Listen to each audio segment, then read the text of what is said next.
Voici une technique pour vous apprendre à camoufler les tatouages, sans faire à l'alcool cette fois-ci, pour que vous puissiez vous entraîner avec les produits que vous avez à disposition. Il va vous falloir du fond de teint, de la poudre, le top vert, ainsi que les correcteurs. Comme ça, vous pourrez sortir tout le matériel et commencer à vous entraîner. Tout d'abord, il est important d'analyser votre tatouage, savoir quel sous-ton est majoritaire. Si c'est plutôt du vert, du bleu, du violine. Ça vous permettra par la suite de venir le corriger correctement. En effet, tout est question de colorimétrie. Il va vous falloir être habile, bien analyser votre tatouage et choisir la couleur correspondante. Pour celui-ci, j'ai utilisé une palette de orangé, abricot et pêche, selon les intensités. On ne le voit pas très bien, mais il avait un sous-ton vert qui alternait avec quelques sous-tons bleutés. La tatoueuse avait également pris la liberté de faire quelques pointillés blancs pour donner des touches de lumière. Cela dit, en vieillissant, la cicatrice a laissé des volumes indésirables. Il a donc fallu utiliser des orangés beaucoup plus profonds pour venir camoufler, en plus de la couleur du tatouage, l'ombre causée par la cicatrice. Quand on camoufle un tatouage, que ce soit avec les fards à l'alcool ou avec les correcteurs, il faut faire très attention. Ne pas faire de grands aplats. Quand on utilise les nuances orangées, toujours tapoter en pointillé avec votre pinceau. Un pinceau lèvres de préférence ou un pinceau liner. Il faut que ce soit fin pour que vous puissiez venir ajouter vos nuances aux endroits correspondants. Bien évidemment, vous n'utiliserez pas uniquement une seule couleur sur l'intégralité d'un tatouage. Il faudra faire attention à toutes les différentes nuances. Là, vous voyez, on voit très bien que j'ai alterné entre toutes les couleurs. Une fois que vous avez appliqué votre couche de correcteur, il va falloir mettre de la poudre. Si vous ne faites pas cette étape, quand vous allez mettre votre top vert ou votre fond de teint par-dessus, le produit va glisser et le sous-ton orangé du correcteur va disparaître, laissant place à un grisâtre extrêmement puissant. Bien sûr, avec cette technique, ce n'est pas du HD. Cela dit, il faut essayer de mettre le moins de matière possible. C'est une technique qui convient particulièrement à la photo ou à l'entraînement. Pour le théâtre, elle est totalement à proscrire.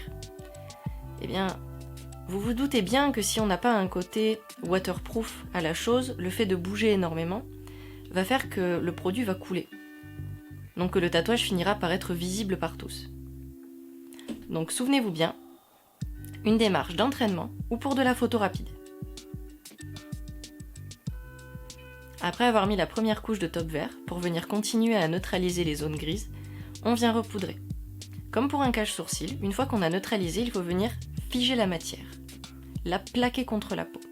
C'est pour ça qu'on poudre avec une houppette pour commencer. Il faudra bien évidemment poudrer un petit coup avec le pinceau, mais ce sera à la fin de toutes les étapes. Là vous voyez, comme on n'a pas le côté opaque du fard à l'alcool qui vient vraiment dissimuler les ombres, il nous faut repasser plusieurs fois. Donc répéter autant de fois que nécessaire l'opération.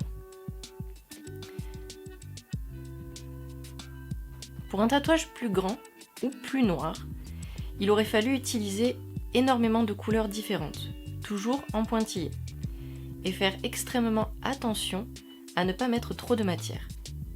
On est trop vite tenté de tout de suite mettre beaucoup de matière d'un coup. À moins que vous ayez un fond de teint spécifique, ça ne marchera pas. Ce sont des fonds de teint comme on a pu voir avec Zombie Boy, qui viennent couvrir le tatouage directement. Pourquoi ? Parce qu'ils contiennent des pigments orangés, du moins des pigments à sous-ton qui permettent de venir camoufler le tatouage, en plus de venir le recouvrir. Ce sont des produits tout en un. Si vous faites un recouvrement de tatouage intégral, il faudra peut-être investir. C'est beaucoup plus intéressant pour vous que de faire toutes les étapes d'un fard à l'alcool, par exemple, ou alors comme ceci. N'oubliez pas, cette technique-ci, entraînement et photo. Voyez, il faut venir repasser certaines couches. Là où les contours sont extrêmement foncés, ou là où la cicatrisation ne s'est pas bien faite, il faut repasser. Un petit peu d'eau orangée, un petit peu de correcteur et de la poudre. Ce sont les étapes que vous aurez à faire à chaque fois. Bien sûr, ce sont les étapes avant de maquiller avec le fond de teint. Le fond de teint, c'est la dernière étape à l'éponge, bien sûr, puisqu'on ne va pas venir frotter. Si on frotte, vous allez enlever tout ce que vous venez de faire.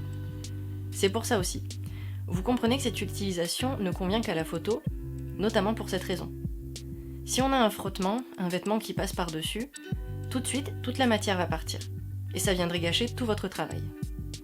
Cela dit, c'est un très bon entraînement avant de prendre des fards à l'alcool pour venir déterminer les nuances dont vous allez avoir besoin. Vous voyez, on a quand même un léger reflet en fond. C'est normal. Vous l'aurez moins en photo. Là, nous sommes de près, avec une vidéo haute définition. Ça vous permet aussi de voir les limites de la chose. C'est pourquoi on ne l'utilise pas dans un contexte professionnel accru. Bien évidemment, si on est rémunéré pour ce genre de prestations pour couvrir un tatouage, on optera pour la solution des fards à l'alcool ou alors d'un fond de teint spécifique, sinon ça ne fonctionnera pas. Et vous pourrez mettre en danger votre réputation ainsi que vos qualités de maquilleur.